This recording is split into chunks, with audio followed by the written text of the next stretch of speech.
Republic Act 8371 is officially called the Indigenous Peoples' Rights Act of 1997, or commonly known as IPRA. The law was created to recognize and protect the rights of indigenous cultural communities and indigenous people in the Philippines. Its main purpose is to safeguard their ancestral domains, respect their traditions and institutions, and make sure they are included in decision making about matters that affect them.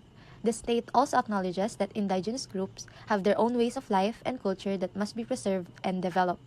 In short, the rationale of IPRA is to guarantee that indigenous people enjoy the same rights as all Filipinos while also protecting their unique identity and ensuring their communities. Moving on to scope and limitations of Republic Act 8371.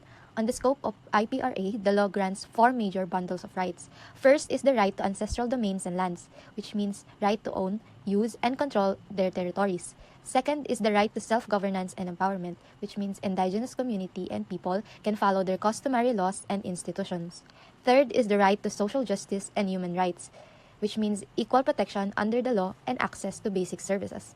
Fourth is the right to cultural integrity, which pertains to protecting their traditions, knowledge, and heritage. The law also requires free, prior, and informed consent before any project or development enters their ancestral domain. It provides legal titles like the Certificate of Ancestral Domain Title or CADT to formalize ownership. But IPRA also has limitations. The rights of indigenous people must still align with the Philippine Constitution, especially the Regalian Doctrine, which says that all natural resources belonging to the state. Some provisions can conflict with other laws like mining or forestry laws, and implementing the law has faced delays and challenges. So while IPRA is very progressive in recognizing indigenous people's rights, it must always be balanced with other national interests and legal frameworks. For relevant discussion, the Kaliwa Dam is meant to secure water for Metro Manila, but it overlaps with ancestral lands of the Dumagat Remontado and other IP sectors. Under Section 16 of IPRA, indigenous peoples have the right to participate in decision making. This means they must have representation in policy processes, not just token consultation. For planners, this highlights the challenge of balancing urban water demand with indigenous rights. Ignoring participation risks legal battles, conflicts, and delays, while respecting it creates more inclusive and sustainable solutions. Next, in Mount Kalatungan, indigenous communities lead forest restoration, directly fulfilling Section 9 of IPRA. They maintain ecological balance, restore denuded areas, and comply with environmental laws. These efforts protect watersheds, regulate climate, and secure clean water, benefits that flow directly to urban areas downstream. For planners, this is proof that indigenous stewardship is not just cultural, but it is also a vital part of sustainable urban rural systems. Lastly is FPIC violations. Across the country, projects often proceed without proper FPIC. This is not only a violation of rights, but it causes bad environmental effects and resource abuse. Forests stripped, rivers polluted, and minerals over-extracted. For planning, these violations are both a social injustice and environmental failure. They show that excluding indigenous voices leads to conflict and undermines long-term sustainability for rural and urban communities alike. In summary, IPRA reminds us that urban planning is not just about infrastructure, but it's about people, rights, and sustainable relationships with the land. The Republic Act number 8371 or the Indigenous Peoples' Rights Act of 1997 remains very important today.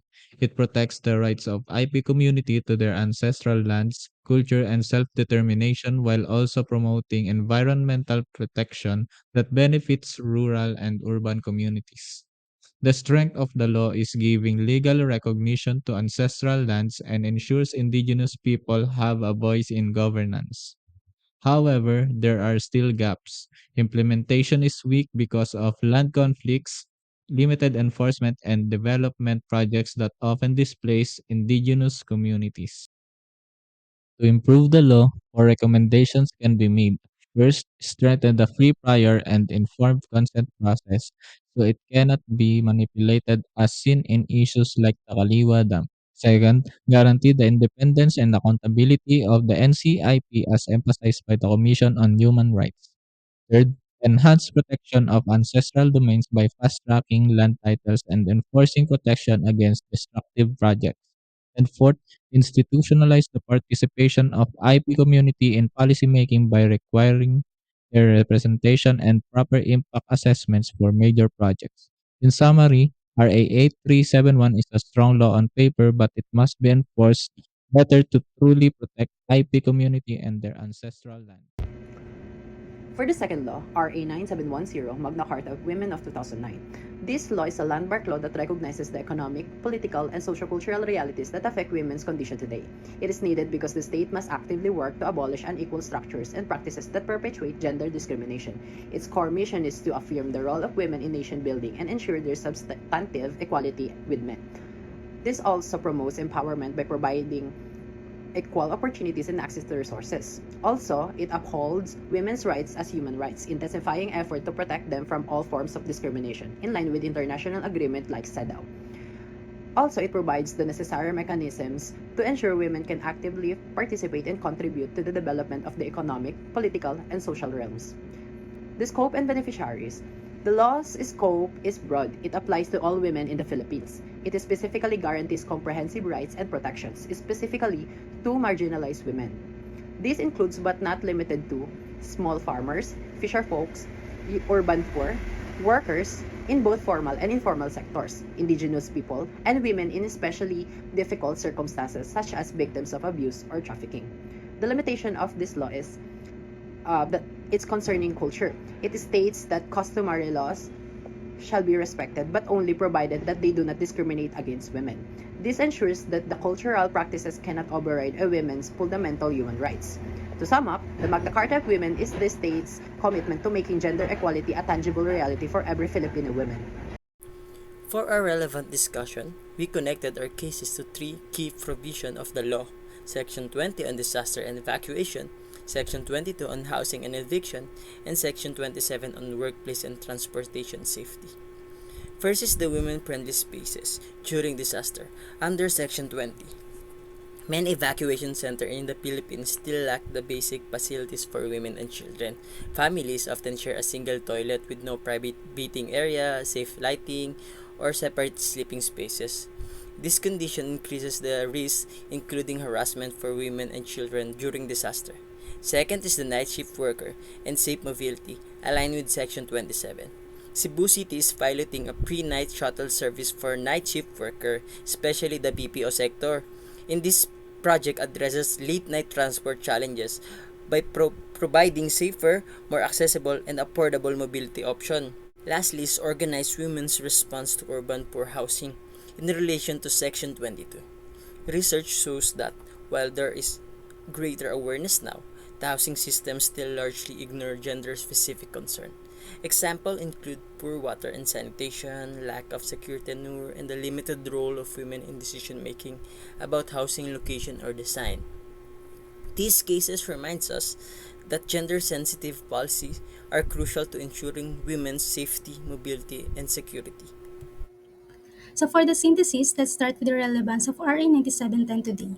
This law is still very important because many issues faced by women are also urban planning concerns. For example, in housing and relocation, women are usually the ones managing the household. So if there is a lack of water or electricity, they are the ones who struggle the most. That's why RA 9710 remains strongly connected to urban planning because it promotes equality, safety, and women's participation in decision making. Now, in terms of strength, the law is aligned with inclusive and sustainable planning principles, meaning when we design cities with gender in mind, we can create safer public spaces, equitable housing, and disaster-sensitive communities. But of course, there are still gaps. One is that LGU implementation is weak. Second, gender and development budgets are underutilized. And lastly, women's participation in zoning and planning boards is still very limited. So to address these issues, here are the recommendations to improve.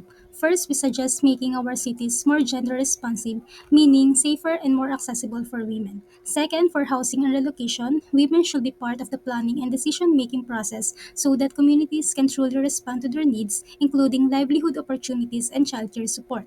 Next, we want stronger representation of women in planning councils and committees. Fourth, there should be accountability. All projects must undergo gender audits to ensure that the gender and development budget is producing real impact. And lastly, for climate and disaster planning, evacuation centers and housing must prioritize women's privacy, safety, and well-being. So to sum it up, women should not be seen only as beneficiaries but as active decision makers in shaping our urban environments. If our cities are safe and equitable for women, then they become better and more sustainable for everyone. With that, the Magna Carta of Women continues to be highly relevant today, and it must evolve together with urban planning to build inclusive, resilient, and sustainable Philippine cities. And that's end our presentation. Thank you po for listening.